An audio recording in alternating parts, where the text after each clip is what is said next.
bersama. Bismillahirrahmanirrahim. Ibu presensi terlebih dahulu.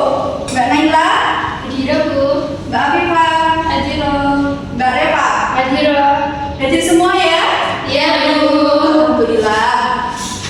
Kenapa kok pada lemes ini? Tadi kan udah istirahat. Tadi udah jajan apa belum? Belum Bu. Belum. Yaudah kalau belum, untuk mengalihkan fokus kalian, ayo berdiri. Berdiri. Ini ikuti instruksi dari ibu ya. Iya. Kalau ibu bilang saya pegang kepala, nanti kalian ikuti dengan bicara saya pegang kepala sambil pegang kepala kalian. Kuncinya di kata saya. Kalau tidak ada kata saya, kalian nggak usah melakukan apapun, diam aja. Contoh, saya pegang kepala, kalian pegang. Dengan tapi ngomong juga saya pegang kepala. Tapi kalau tidak ada kata saya, kayak contohnya pegang tangan, kalian diam aja, nggak usah pegang tangan, nggak usah berbicara. Tuh, paham? Ya Bu. Mulai. Saya pegang kerudung. Saya pegang kerudung. Pegang hidung. Saya pegang baju. Saya pegang baju.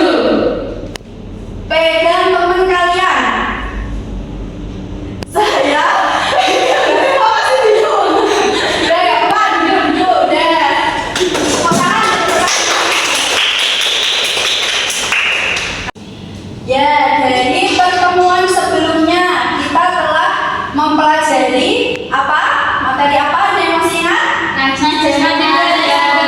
Betul, najis dan juga hadas. Di sini siapa yang masih ingat najis itu apa sih?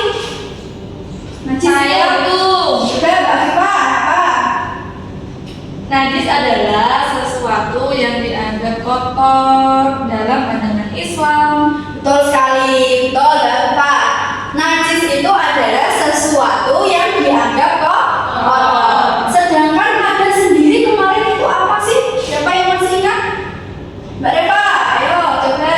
Hadas adalah keadaan tidak suci Bu. Betul, hadas keadaan tidak suci. Yaitu kalau kita tidak suci, tidak diperbolehkan melakukan ibadah. Nah, dari ibadah itu apa saja sih yang tidak boleh dilakukan kalau kita dalam keadaan najis dan berhadas? Ketika sholat, membaca Al-Quran. Betul sekali, pintar semua, tepuk tangan. Ya, kita kalau dalam keadaan najis terus berhadas itu kita tidak diperbolehkan melakukan yang namanya sholat, membaca Al-Quran, tawaf dan ibadah yang lain. Nah, dari materi najis dan juga hadas, anak-anak udah tahu apa belum? Kalau kita sedang ada najis atau kita terkena najis, kita berhadas itu, kita harus melakukan apa dulu sih untuk kita bisa melakukan ibadah? Bersuci. Bersuci, betul sekali, kita bersuci atau toharo, yang mana kita akan pelajari pada pagi hari ini di buku paket halaman 24. Dibuka semua. Udah buka? Buka, please. Nah, jadi kalian di buku paket itu sudah tahu apa yang dinamakan toharo atau bersuci. Siapa yang tahu? Coba angkat tangan. Saya Bu. Coba Mbak Naila, toharo itu apa? Toharo itu membersihkan diri, pakaian, dan tempat dari najis dan hadas agar bisa beribadah kepada Allah. Betul sekali. Toharo atau bersuci itu ialah membersihkan diri, tapi tidak hanya diri saja. Ada pakaian, tempat yang kita tempati dari apa? Tadi dari najis dan hadas. Agar kalau kita melakukan ibadah seperti sholat itu bisa diterima oleh Allah Subhanahu wa Ta'ala. Jadi kita dalam keadaan bersih, kita dalam keadaan suci, baru kita bisa melakukan ibadah. Nah, toharo sendiri itu ada beberapa macam. Di sini ada yang tahu macam-macam dari toharo. Contoh dari toharo atau bersuci itu apa? Wudu. Betul, wudu. Wudu itu adalah salah satu macam dari toharo atau bersuci.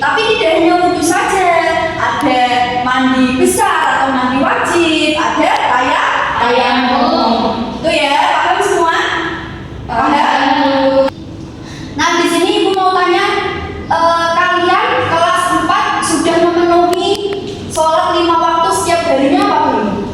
Belum, Bu. Sudah melakukan sholat 5 waktu belum? Sudah, ada yang sudah, ada yang belum. Belum. Nggak apa-apa. Kalau kita mau sholat, itu kita biasanya melakukan apa terlebih dahulu sih? Berwudu. Berwudu, betul sekali. Jadi kalian udah tahu kalau kalian berwudu itu kalian melakukan toharo. Ya untuk apa? Untuk agar sholat kalian itu diterima, sholat kalian itu sah. Karena syarat sah sholat itu juga suci dari hadas dan juga najis. Jadi kalian udah paham sebelum kalian sholat itu harus berwudu terlebih dahulu, harus suci semuanya, badan, tempat, dan juga pakaian. Wudu sendiri itu yang seperti apa sih? Itu harus suci, harus mensucikan, harus bersih, terhindar dari najis dan juga hadas. Di sini ada yang tahu nggak contoh dari air yang bisa untuk wudu itu apa? Mbak Fianti? Air sumur, Bu. Air sumur ya boleh. Air sumur itu suci dan mensucikan, bisa untuk wudu asalkan dalam sumurnya itu tidak terdapat benda yang najis atau merusak kesuciannya. Jadi bisa digunakan asalkan kita tetap hati-hati apakah di dalam sumur tersebut ada benda yang najis atau tidak. Nah, selain air sumur, air hujan bisa atau tidak? Bisa, Bu. Ya, bisa. Ada yang jawab tidak bisa. Padahal air hujan itu bisa buat wudu. Karena apa?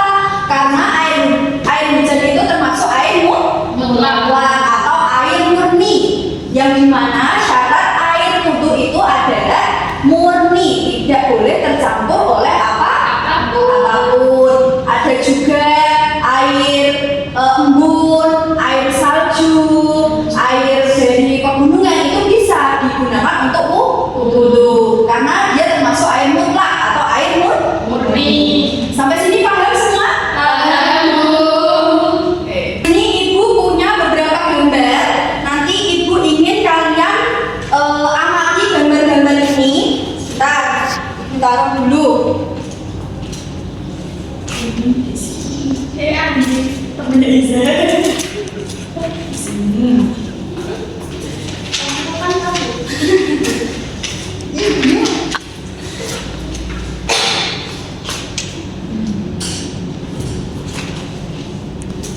Nah, ini ibu tulis ya.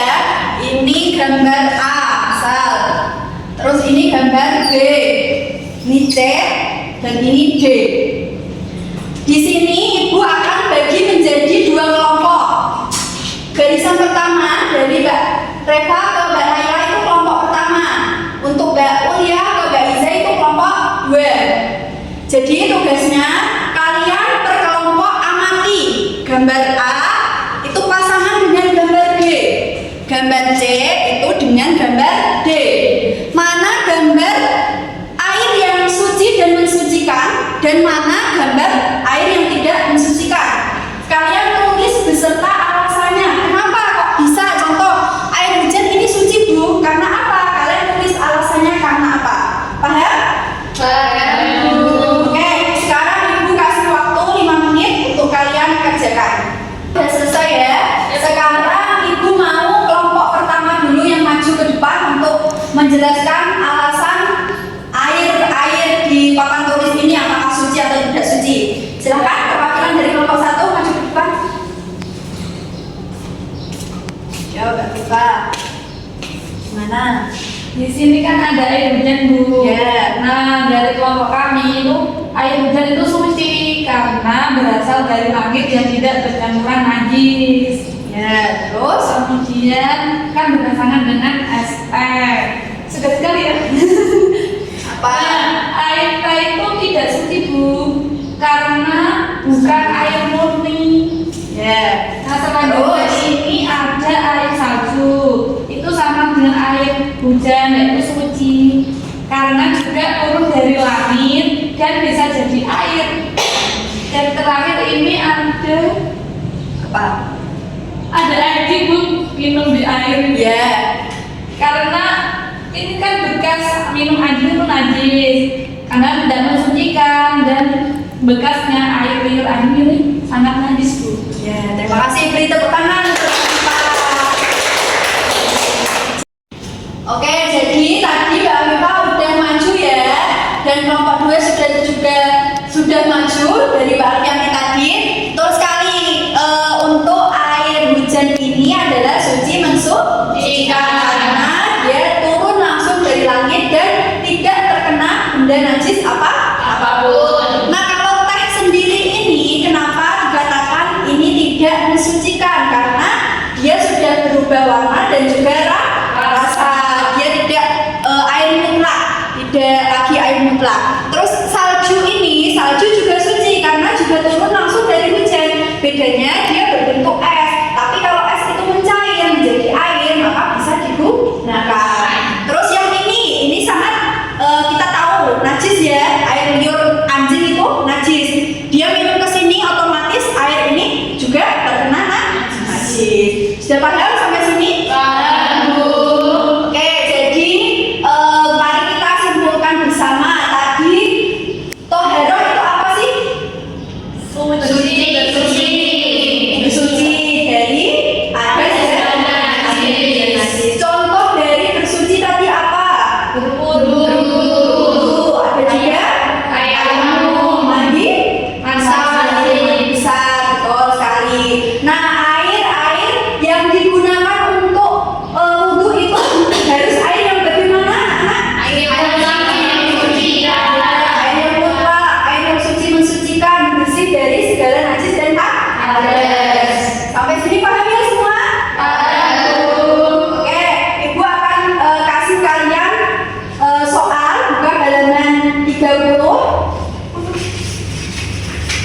Itu ada soal 1 sampai 30 ya. Itu dikerjakan di rumah.